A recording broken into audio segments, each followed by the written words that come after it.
Welcome to the Vortex.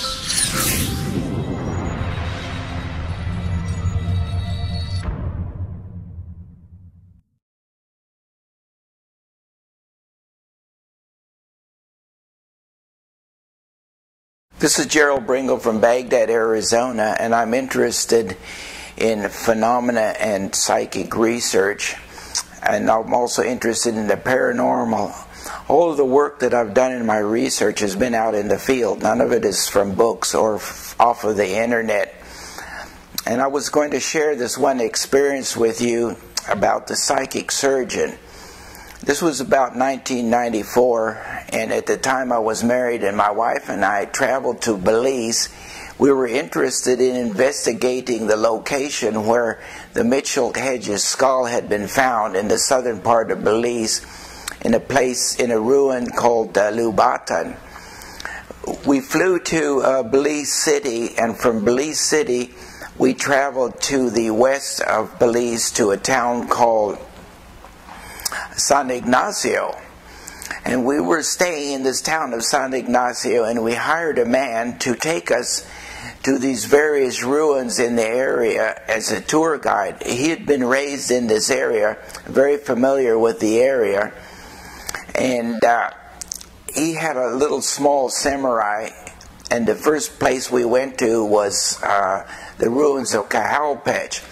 During the time when we were in Cahalpech, my wife had a psychic experience take place where she sort of went into another dimension, and she viewed the Cahalpech when it was at the height of its production, and she reviewed some of the interesting phenomena that took place during a lifetime in that area.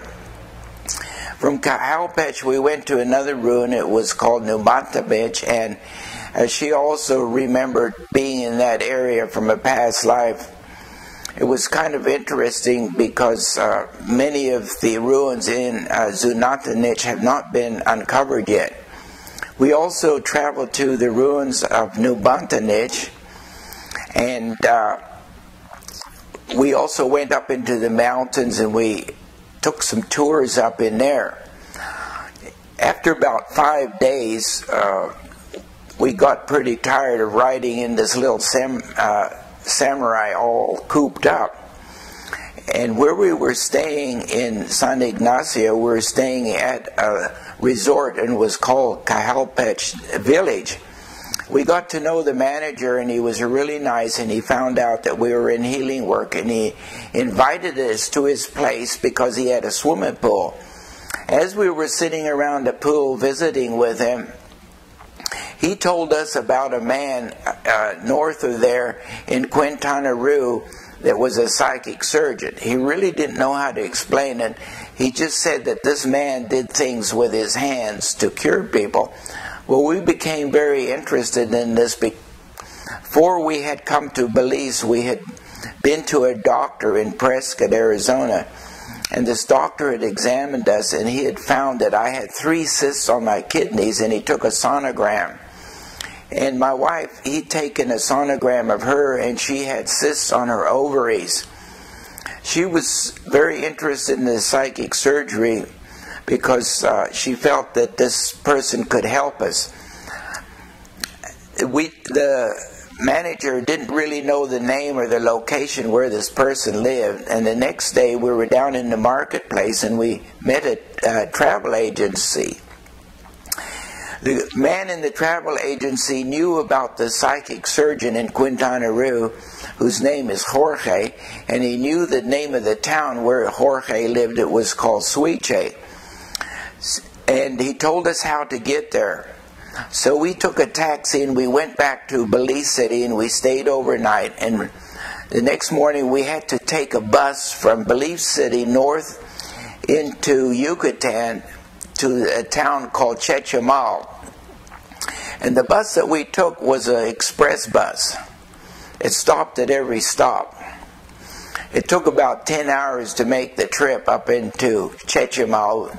Finally we got to Chetumal, and we had to take another bus to Merida in Quintana Roo. We had dinner and we took the other bus, and when we got on the other bus it was pretty much full. We couldn't get any seats up front. We had to sit pretty close to the back. We boarded the bus and most of the bus was full. We didn't have a seat except clear in the back, and it was raining off and on. It was at that particular time when Hurricane Opal was stalled over the Yucatan. So there was no air conditioning on the bus, and whenever it rained, all the windows would fog up, and then the rain would stop, and then they would sort of clear out. So as we were going towards Quintana Roo, I knew that the town that I wanted to stop at was called Suiche, and it was right on the border between Quintana Roo and Yucatan. And I tried to talk to the people on the bus, and none of them understood English. They didn't have to because there was no tourists in that part of the country. Over in the Yucatan, those people speak English because they work for the tourists over there. And as we were getting near to the town of Suiche, I would stand up in the back of the bus and try and peer out the front window to see if I could see the name of the town. And I'd ask the people around there, are we getting close to Suiche? And nobody knew. And they would just seem to be indifferent to my inquiry about the town. Every time we came to a small town, before we got into the town, the name of the town was on a signpost. So I'd get up and try and see the name of the town. And finally we got to Suiche, and all the people on the bus, they stood up and they said, Suiche, Suiche, and they pushed us off the bus. They were probably glad to get rid of us. And the bus left. And we were standing on the sidewalk. This was about 7 o'clock in the evening. And we had no idea where Jorge lived or anything about the town. We were complete strangers. So we were standing at the corner wondering what to do. And a person, he was a Mexican man, he walked up there and he says, you come to see the doctor? And we said, yes. And he said, take a taxi. The taxis were a 3-wheel bicycle. We hired a taxi and we sat down in the front seat, and the taxi driver sat behind us and was pedaling us. We had to go up a hill, and there was these 2 big Americans in this thing. He couldn't pedal up the hill, so he had to get up and push us to the top of the hill. Then when we topped the hill, we started down. This taxi really started gaining speed, and way down at the end of the road there was a little tiny light there, and he took us down to where this light is. He stopped. He said, this is it. Then he wanted us to pay him. It was 2 pesos for the taxi ride, and he left. We were standing right in front of a cafe. It was very dark in the cafe, and we saw a lady out there, and we started talking to her. And she didn't understand us too well. And way back in the back there was a man sitting. We couldn't see him too clearly. So finally he got up kind of reluctantly, and he walked over to us and he said, you come to see the doctor? And we said, yes. And he said, follow me. We followed him. We found out that his name is Hector. And he went into a little building just across the street, and there was nothing in this building except a hammock and a little bench. And he had a notebook with us, and he said to my wife, what is your name? And she told him her name, and he wrote it down in his book, and he wanted to be sure he got the spelling right. Then he asked me what my name was, and I told him, and he wrote it down in his book.